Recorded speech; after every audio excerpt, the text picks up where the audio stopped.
जब अंतिम नंद शासक धनानंद को पराजित कर दिया गया, तब चंद्रगुप्त मौर्य ने मगध की राजधानी पाटलिपुत्र में सिंहासन ग्रहण किया।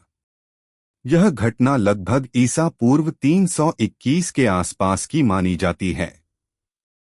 पाटलिपुत्र, जो गंगा और सोन नदियों के संगम पर बसा था, एक प्राकृतिक किला था।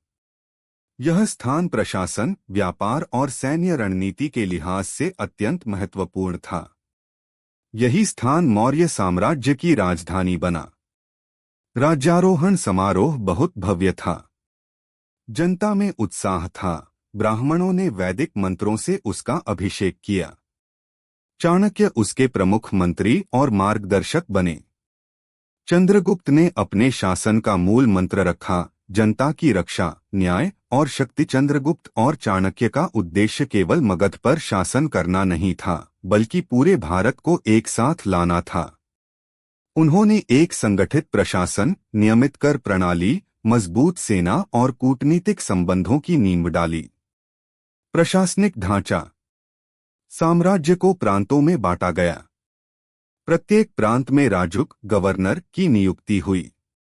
राजधानी में महामात्य, अमात्य, दंडनायक जैसे अधिकारी। नगर व्यवस्था के लिए नागरिक सभाएं।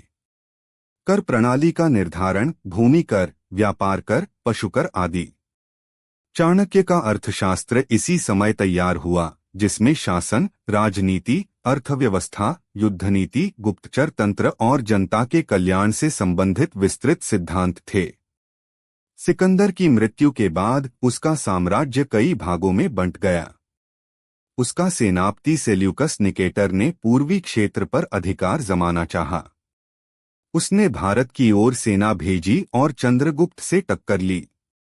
चंद्रगुप्त ने पश्चिमोत्तर भारत, पंजाब, सिंध, अफगान क्षेत्र में शक्तिशाली सेना के साथ उसका सामना किया।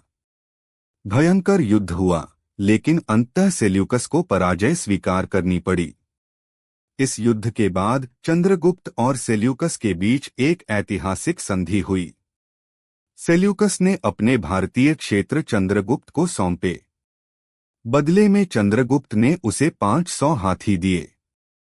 राजनीतिक संबंध मजबूत करने हेतु चंद्रगुप्त ने सेल्यूकस की पुत्री से विवाह किया, कुछ मतों में संदिग्ध किंतु कूटनीतिक रूप से महत्वपूर्ण। सेल्यूकस ने अपने राजदूत मेगस्थनीज को पाटलिपुत्र भेजा।